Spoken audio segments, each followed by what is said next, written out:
Hi viewers, welcome to our channel. ప్రస్తుతం మనతో పాటు ఇమ్మంది రామారావు గారు సీనియర్ జర్నలిస్ట్ ఉన్నారు. వారితో ఒకసారి మాట్లాడదాం.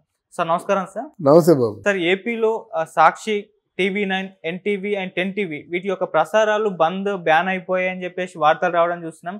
ఈవెన్ సాక్షి పేపర్ యొక్క సర్క్యులేషన్ కూడా 12 లక్షలు తగ్గిపోయిందని చెప్పేసి వార్తలు వస్తున్నాయి. సార్ మరి ఏంటి అసలు దీంట్లో వాస్తవం ఉందా? నిజంగా బ్యాన్ అయిపోతున్నాయా సార్ ఈ న్యూస్ పేపర్స్ అన్ని కూడా? మరి అంతకుముందు లోగడ ఆంధ్రజ్యోతిని బ్యాన్ చేశారు కదండి. వాళ్ళు చేసిన పని నీవు నేర్పిన విద్యయే నీరదాక్ష అన్నట్టు ఇవన్నీ వాళ్ళు నేర్పినయే. తర్వాత ఇకపోయినట్టయితే జగన్మోహన్ రెడ్డి చేసిన పెద్ద పొరపాటు ఏంటంటే 4.5 లక్షల ఉద్యోగాలు అని చెప్పి 2.5 లక్షల వాలంటీర్లు వేయడం వల్ల ఈ 2.5 లక్షల మంది కూడా సాక్షి పేపర్ కొనాలి. అర్థమైందా?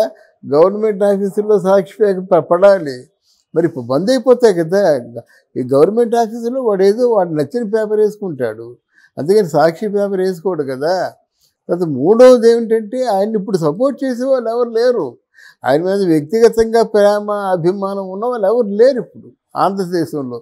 ఇదే కారణం, చెప్పాను కదా, ఎప్పుడైనా ఎవరైనా సరే సక్సెస్ ఉంటే సక్సెస్ వెనకే నడుస్తారన్నమాట. మనం చూస్తుంది కనుక 8 లక్షలు అయిపోయిందన్నమాట. ఇప్పుడు సచివాలయంలో ఉద్యోగాలు ఉంటూ సచివాలయాలు ఉండవు, ఉన్నా సరే సాక్షి పేపర్ పడుతుంది. ఈ వాలంటీర్స్ అందరూ కలిసి 3 లక్షల మంది కూడా బలవంతంగా సాక్షి పేపర్ కొనరు. అది ఒక్కదే. తర్వాత గవర్నమెంట్ ఆఫీసుల్లో ఉద్యోగాల్లో పేపర్లు ఉండవు.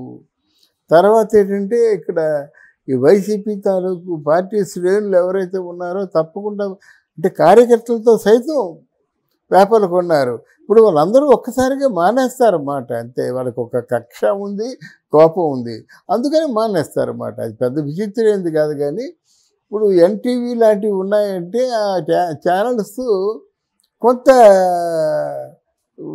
తెలివితేటలు ప్రదర్శిస్తే బాగుండేవి. కానీ అంటే వాళ్ళు అమ్ముడు పోయారా అనే భావన కలిగించారు ప్రజల్లో. అది తప్పే కదా. ఇప్పుడు అమ్ముడు పోయారా అయితే ఆంధ్రజ్యోతి వాళ్ళ తాలూకు తెలుగుదేశం కరపత్రం అన్నందుకే కదా ఆయన బ్యాన్ చేశారు. అలాగే అట్లాంటి ఆలోచనలు వీలుకుంటే వీళ్ళు బ్యాన్ అవుతారు. ఎంత దారుణంగా జర్నలిస్టులు ప్రవర్తించారండి. పేర్లు మనకు వద్దు, చాలా దారుణంగా మాట. రేపు కౌంటింగ్ అనగా ఈరోజు మాట్లాడారండి.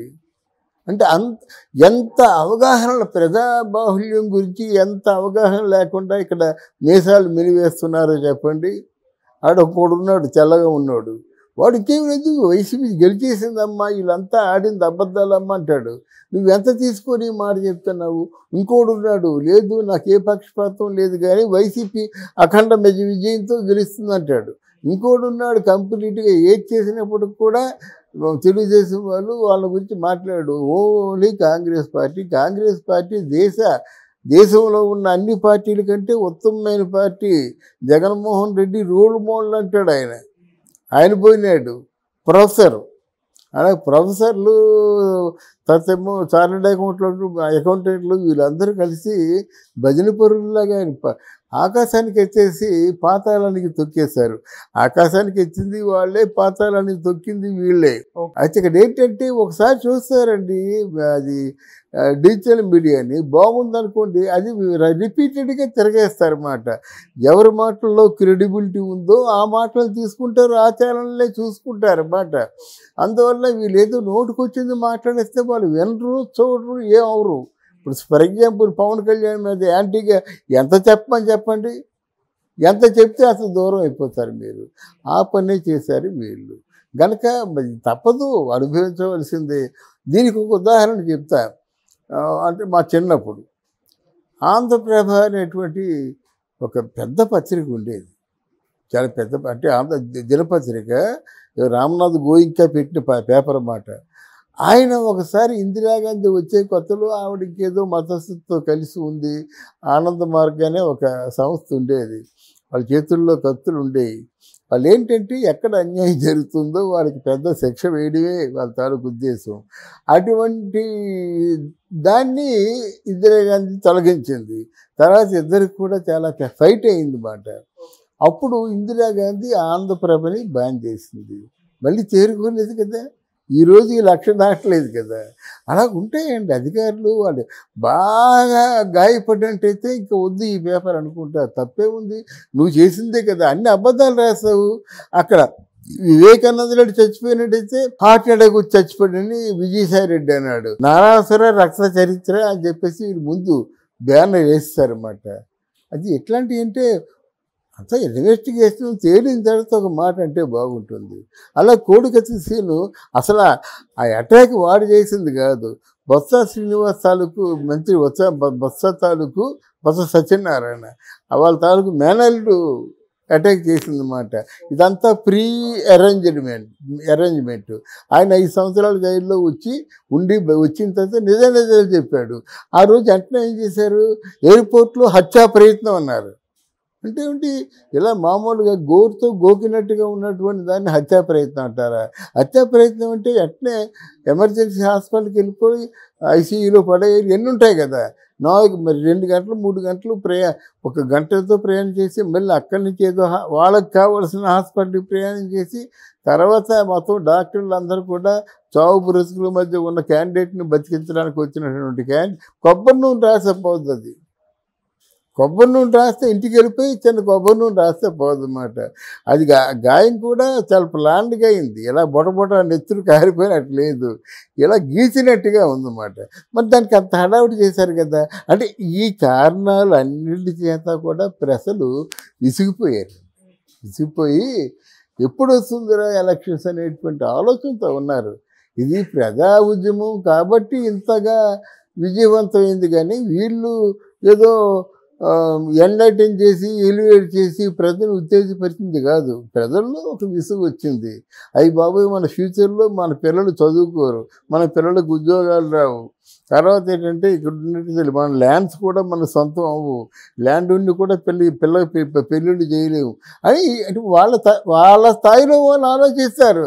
అయ్యి బాబోయ్, ఇన్ని పథకాలు ఇస్తే ఇచ్చాడు, పోతే పోనీయండి, కానీ మా ల్యాండ్స్ మాకు కావాలి, మా ప్రాపర్టీస్ మాకు కావాలి అని అనుకుంటారు అన్నమాట. అందువలన ప్రజల తాలూకు మనోభావాన్ని దెబ్బతీయడానికి వీళ్ళెవరండి? ఒకసారి మోదీ గారు వచ్చే కొత్తలో మీ ఇంట్లో ఎంత బంగారం ఉందో లెక్క చెప్పన్నాడు. అప్పుడు పెద్ద ఉవ్వెత్తున ఉద్యమం లేచింది. లేదు మీ బంగారాలు మీ దగ్గరే ఉన్నాయని చెప్పారన్నమాట. అలాగా ప్రజలకు నచ్చింది మీరు మోదీ కాదు, ప్రధానమంత్రి కాదు, ఎవరు చెప్పినప్పుడు కూడా వాళ్ళు వినరు. అదే జరిగింది. సార్ ఇప్పుడు అంటే న్యూస్ ఛానల్స్ కానివ్వండి, పత్రికలు కానివ్వండి, ఈ విధంగా బ్యాన్ అవ్వడం కరెక్ట్ అంటారా సార్? కరెక్ట్ కాదు. అంటే ప్రజాస్వామ్యంలో భావ ప్రకటన స్వేచ్ఛ మనకు ఉన్నప్పుడు ఇలా బ్యాన్ చేయడం కరెక్ట్ కాదు. వాళ్ళకి ఏదో వార్నింగ్ ఇవ్వాలి. అంటే ఎవరికి సపోర్ట్ చేయొద్దు, ఉన్నట్టు రాయండి. పత్రికలు చూసి గజిబిజి అయిపోతున్నారు ప్రజలు. వాళ్ళకి ఏది కరెక్టో తెలియని దురవస్థలో ఉన్నారు కనుక మీరు మీ తీరును మార్చుకోండి అని చెప్పి వార్నింగ్ ఇవ్వడం తప్ప బ్యాన్ చేస్తే ఛానల్ ఏమైపోద్దండి. ఎంతమంది ఉద్యోగస్తులు వాళ్ళందరినీ తీసేయాలి, వాళ్ళందరూ రోడ్డు మీద పడతారు. ఏదో ముడిపడి ఉంది కదా, ప్రజలతో ముడిపడిన సంస్థలే. ఇప్పుడు ఒక్కొక్క ఛానల్లో 300 మంది పనిచేస్తున్నారండి.